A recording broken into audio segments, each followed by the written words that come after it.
कधीकधी युद्ध शस्त्रांनी नाही तर आत्मविश्वासाने आणि सत्याच्या बळावर जिंकले जाते. कुरुक्षेत्रावर घुमलेला एक शंखनाद इतका प्रभावी होता की त्याने शत्रूच्या मनालाच हादरवून टाकले. सघोषो धात्र राष्ट्राना हृदयानी व्यदारयत नभश्च पृथ्वीचैव तुमुलो वेणुनादयन. अर्थ: पांडवांच्या बाजूने झालेला तो प्रचंड शंखनाद आकाश आणि पृथ्वीवर घुमू लागला. तो आवाज इतका घनघोर आणि प्रभावी होता की त्याने धृतराष्ट्राच्या पुत्रांच्या म्हणजेच कौरवांच्या हृदयात भीती निर्माण केली.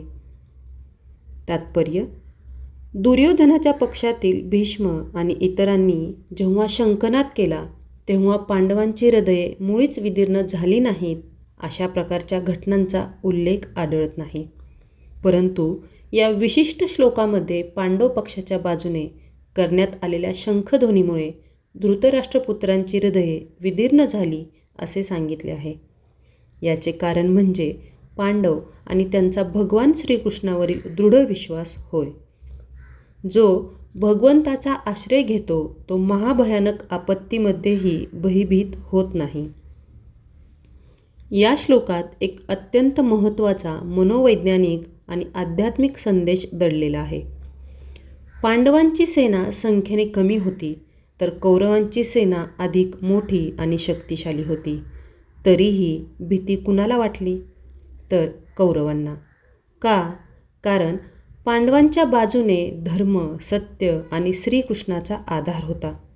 जेव्हा मनात सत्य असते तेव्हा आत्मविश्वास निर्माण होतो आणि जेव्हा मनात अन्याय असतो तेव्हा बाह्यशक्ती असूनही असुरक्षितता निर्माण होते.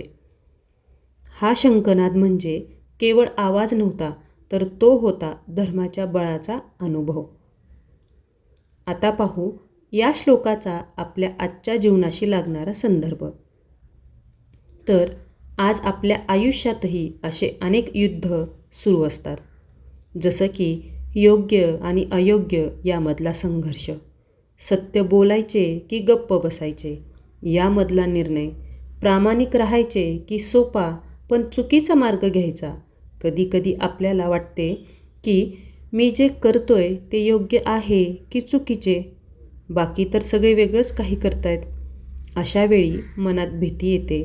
पण हा श्लोक आपल्याला सांगतो की जर तुम्ही सत्याच्या बाजूने आहात, जर तुमचे विचार आणि कृती प्रामाणिक आहेत, तर तुमचा आवाज, तुमचा आत्मविश्वास इतरांच्या मनावर परिणाम करतो.